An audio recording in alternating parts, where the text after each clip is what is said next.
A lot of people wonder what kind of kitchen cabinets you put in an old historic house. Some people like to walk in an old house, see a new kitchen, and it's all brand new, but no.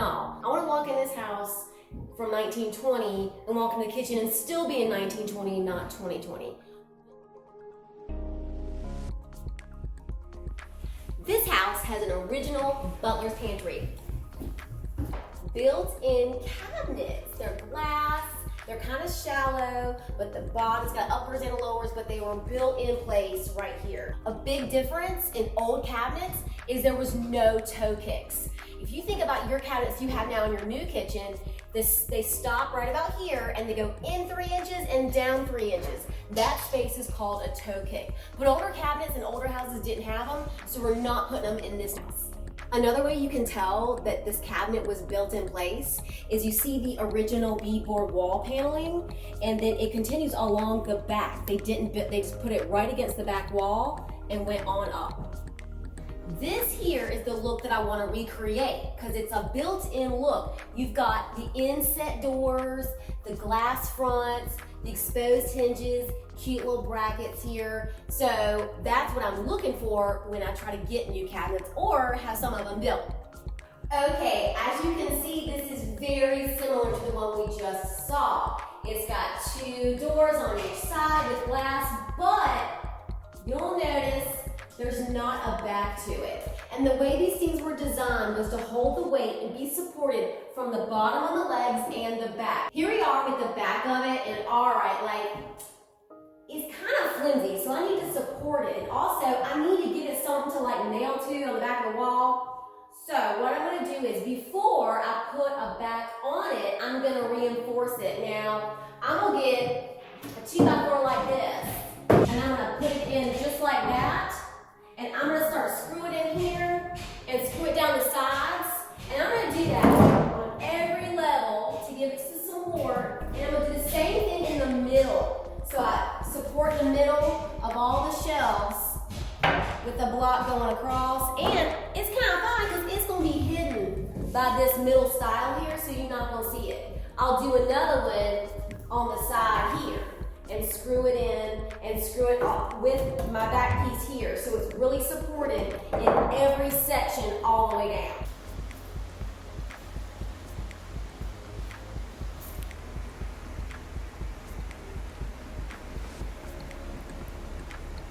I'm gonna install mine as separate uppers all the way up to the ceiling on the wall, but they're not gonna attach or rest on the bottom. I'm gonna have the lowers built, but I'm gonna do it so it matches my new uppers and it's gonna look old with no toe kick. For countertops, we are not using granite. What we're gonna use is butcher block. They would have had good countertops. And I found these on Decent Marketplace, and they're all old and grody looking, which is perfect because they're gonna look like they match in the house. If it's too new, it's not gonna look right in an old house. So, bonus, I got a great deal on these because they're so beat up. Yay! This right here is 36. So it's gonna be right here with my countertop here when I put it on here, 36-inch countertop, so it's just sort of a seamless right here. What I'm gonna do is have 2 drawer-style dishwashers. One here and one here. Now, a regular dishwasher will not fit up under here because as we said, this is 36 and the shortest dishwasher I could find that was normal on the floor started at 32. So nothing was gonna fit under here unless I raise this up. I ain't raising it up. Well, Adrian, why didn't you just put a dishwasher beside it in the full cabinet? Because I don't want to have a full panel right here on, even if I had a panel ready when I don't want to do that because everybody knows what it is. And if you have a full size normal dishwasher with the panel, it's gonna have a toe kick. So it's not gonna blend in seamless and I don't want that. Wait, but you got a toe kick right there though. So I mean, what's here? Yeah, what's up with that? Dishwashers have to vent. So they'll either vent through your toe kick or sometimes they'll have a vent that's up in the door somewhere. Now, I got this idea from some other blogger girl, 2 dishwashers, they have to vent. You can't, some people say, oh, just vent it like in the crawl space. No, I'm not gonna vent steam into my crawl space. I've already had enough moisture issues down there. The picture of how people in modern kitchens would vent it is there's a little vent that goes into the toe kick, and it's how it vents out. I don't have one, so I've designed one. It will vent, a tube will come through this wall, and it will vent out here. We will cut out a hole here, and it will vent out this way. When these are installed, they're panel ready, which means that they don't have any kind of front on them, but they're designed to accept a fake door. So I will have 2 fake door fronts made that will look like this style right here, and they'll be painted. So that's keeping kind of the historic look. So when you look in here, you don't immediately see appliance. Yeah, like stainless steel, oh my yeah. gosh, you're another century. It doesn't, okay. and that's another reason that I put my microwave far on the other side of the room.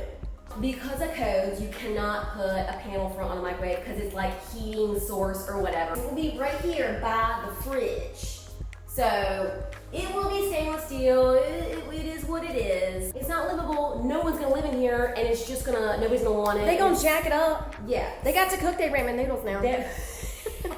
Wait, you got this like weird gap. It's like, oh, okay, no. A countertop is gonna go there. All right, my cool butcher blocks that I found. All right, they're 1 3/4 inches, which I swear will fit up under here. I measured. Okay, yeah, okay, all right. So what it is that when we hung this, I mean, the beast is heavy. It's kind of like, it's kind of heavy, you know. So we're gonna lift it up and slide a countertop in there. It's gonna work.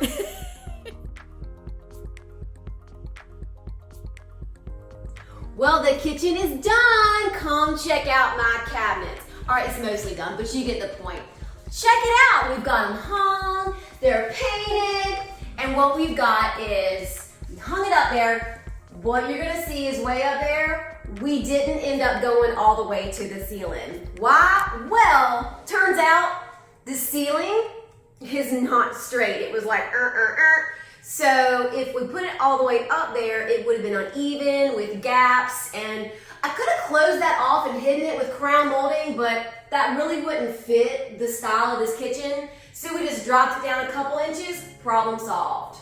All right, look, remember all that wood I added to like stabilize it? We painted it all the same color. You like don't even notice it's there.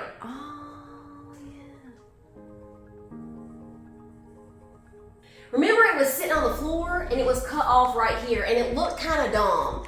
And I was like, okay, I have to figure out how to make this look like it wasn't just some piece cut off of a wall, which it was. So what I did is, this little bracket was here, and what I did is I measured it and did some like math and just it proportionally extrapolated it and made that size bigger, and I made this piece to match. What I did is it's 3 pieces of 3/4 plywood that I just used my bandsaw and I just cut out and I glued them together and screwed them together and then screwed it up into this. I added the shelf and I needed a way to like hold it up. So I like nailed it into here. I got bed molding under here. I made another small bracket here, the same proportions. I didn't set my nails and the guys painted over it. But oh look, the beadboards. Remember I can't remember if we showed you that before, but we put beadboard all the way up behind it. Yeah. I have a board here behind our brackets. I have bed molding, another bracket. This is a little piece of like, I can't remember what it was, astragal molding or something. And I just finished off the edges with this. And then I have another bigger piece of bed molding here for this. The guys are giving me a hard time, like, you put this on backwards and sideways, it's supposed to be different. I'm like, whatever, I agonized over it. I wanted these round sections to meet up, so all y'all looking at it going, that's backwards. Listen, I agonized over it, so it's staying. Remember how I wanted you to walk in and not see appliance? Here it is. You don't see appliance. There's my dishwasher. Here's another one. And here's the cavity of chaos. So all the connections for the dishwasher are drilled through the back, way in the back here, and then they go way in the back down into this cavity back here, and they do whatever their connections have to do, and then they come steam vents right here. Okay. Here's the microwave. It's not sitting on the counter. It's right here. So like, it's just sort of out of the way. Now we want to try to match our styles. So this type of door front is called inset, where it's not like setting on the outside, it's just sort of looks like it's cut out. And we have the hinges that are exposed, and then we have our turn locks here. This cabinet front is inset. I've got exposed hinges, and these like, they look almost the same, but I bought these new. Now, in my other butler's pantry, I had the same thing, inset cabinet doors, but overlay drawers, full overlay. These are like cheaper, it's awesome. And then I needed cups. I found these, I measured them. These are the closest to the dimensions that are in the other room. All they had was this bright brass. They will eventually like patina and antique to this. Here's my butcher block countertop. See, it fits. I added little brackets just so it like to help it keep it from sliding around a little bit. And I drilled it somewhere else, I can't remember. All I need to do now is like caulk around here with like a silicone caulk or something.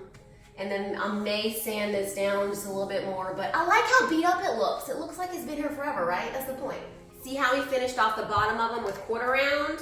This might be shoe molding. I think it's actually shoe molding, but that way it looks just like in the other room how it's totally built in. We just had to wait to get our floating floor in here.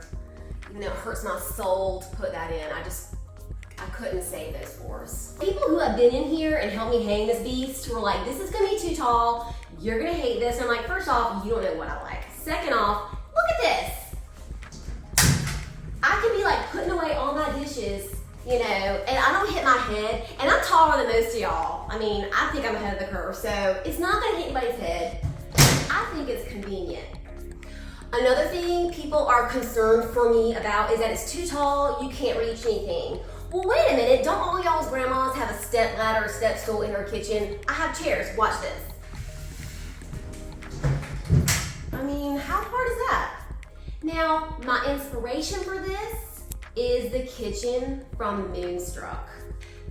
This is a scene from Moonstruck, the movie, in the kitchen. And you notice how those cabinets go all the way up. I researched it. That kitchen, it is an original old brownstone building that they used, and that was the original kitchen. So I was like, that's what I want to do. And you see Cher all reaching up and opening cabinets, and it's fine, and nobody seems to have a problem with it. The mama's cooking, nobody has a problem with it. What I really wanted to do, you see those tiles going all the way up, well, 2/3, 3/4 up the wall. I really wanted to do that. It would look so good right here. But tile's real expensive, so we didn't get to do that. Notice the glass fronts on her kitchen cabinets. Mine have that too. So that's something that you can do if you're trying to like, what's something else I can do to help make it look old and original? Glass fronts on your uppers. Okay, that's what we did. If you have any more questions about how to make your kitchen cabinets look old, leave me a comment right down below. And be sure to like and subscribe for more Old House love.